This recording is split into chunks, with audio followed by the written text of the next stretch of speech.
Hello, my dear students of ninth class. Hope you enjoyed the last week, that is, previous week, the third chapter.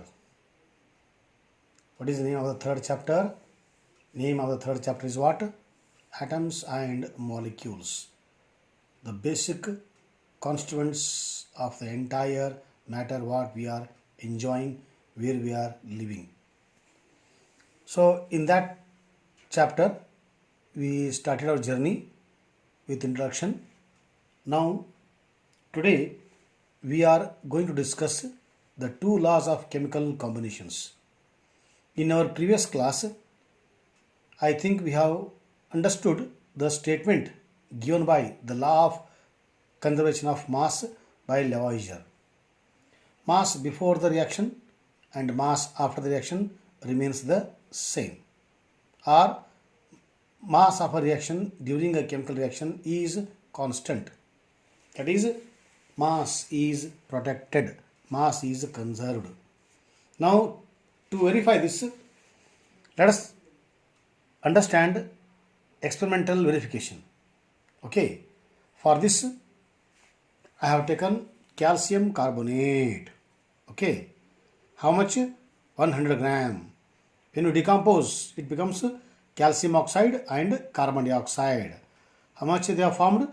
56 gram of CaO, 44 gram of CO2, together 100 gram is equal to 100 gram. So strictly according to the law of conservation of mass. In the same way, 12 gram of carbon and 32 gram of oxygen, together it gives 44 gram of CO2, again strictly according to the law of conservation of mass.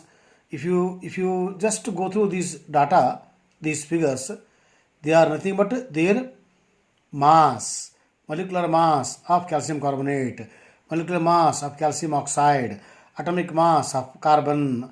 So their link is there. Okay, so all these atomic mass and the molecular mass we learn shortly in the same chapter, so please wait.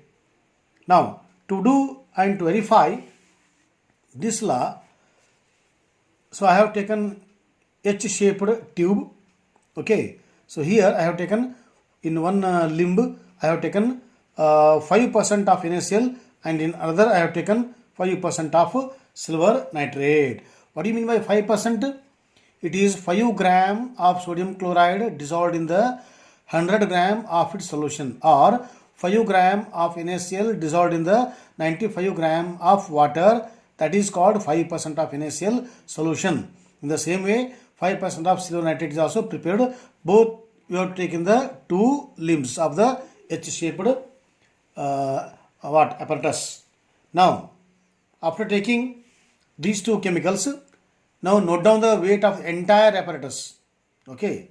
Then, after noting the mass or the weight of the entire apparatus, now you tilt or you shake so that both NaCl and AgNO3 mixes.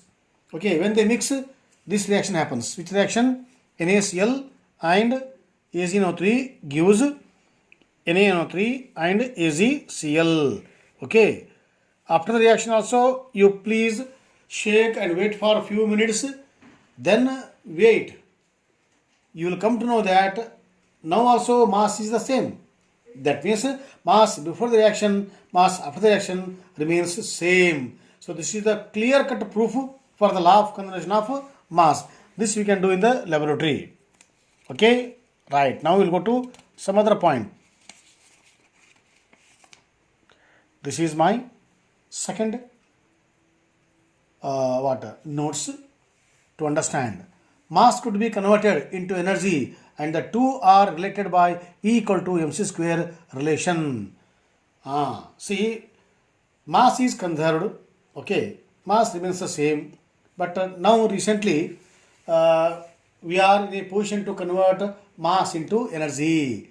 This is the famous discovery by the famous scientist of the world, Albert Einstein, who gave a wonderful equation. Till now, the most popular equation of the entire world universe is E equal to mc square. M is the mass of a matter and how much energy it gives. So that is given by E equal to mc square equation known as the Albert Einstein's equation, which we are going to discuss in the physics later. Now we will discuss what? The second law of chemical combination. This law is known as what? The law of constant composition. See, in the title itself meaning is there. What was our first law? First law was the law of conservation of mass. Mass is conserved. So meaning is there in the title. So here also in the title only meaning is there. Composition is constant. Whose composition?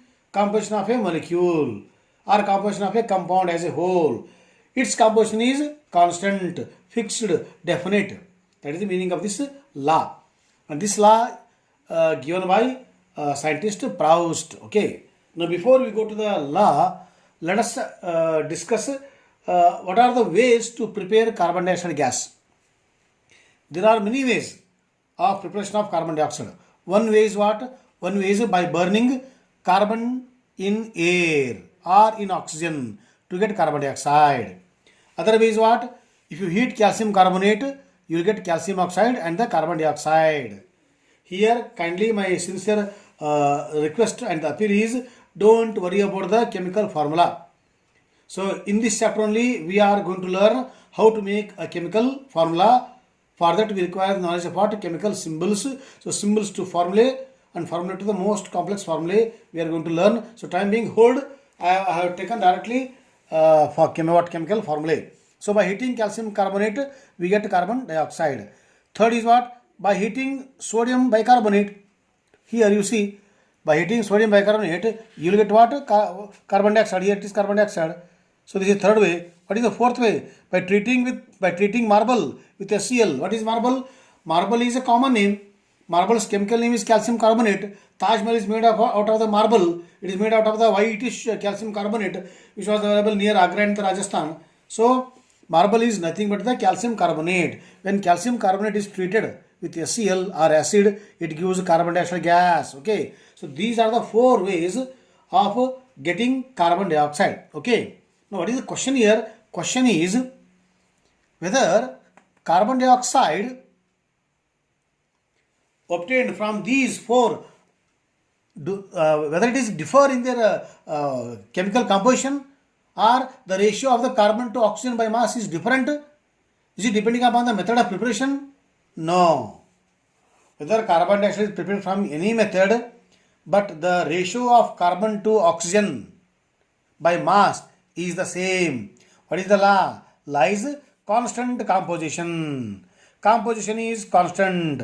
Whether I am preparing carbon dioxide by many method, okay, all these are methods here, but ultimately, what is the law? Law says that I don't know with what method I have prepared the carbon dioxide, but the ratio of carbon to oxygen by mass is how much? What is the carbon here? Carbon is 12, oxygen 16 plus 16, 32. So it is 12 is to 32 or nothing but 3 is to 8. That we see in our next slide. Okay. See here. In all the above cases, the ratio by mass of carbon and oxygen is 12 is to 32 or 3 is to 8. Okay. Now to prove this, one more example. Water, most important liquid of the earth. Water. Okay. Now let us go for a task. What task? Let us collect water from different sources. Water from the rain, water from the well, water from the tube well, water from the river, water from ocean, water from the pond, or if at all any source is there, you please collect it. But remember, whether water you collect from different source, but the ratio of hydrogen to oxygen by mass is always the same. That is, hydrogen is 1, oxygen 16. Okay, sorry, hydrogen is 2 because it is H2O. 2 is to 16. That is 1 is to 8. So that means now by seeing these two examples, that is examples of carbon dioxide and example of water, can you conclude? Can you frame a statement for the law? I have not given any statement here. I gave the statement for the the law of conservation of mass, but the law of constant composition is not given to you. So by seeing these two examples, we'll make a statement. We'll frame a statement. What is the statement here? The law states that, irrespective of the source of a particular molecule, the ratio between its constituent elements by mass is the same. Water from America, water from London, water from Italy, water from India, it is 1:8 only.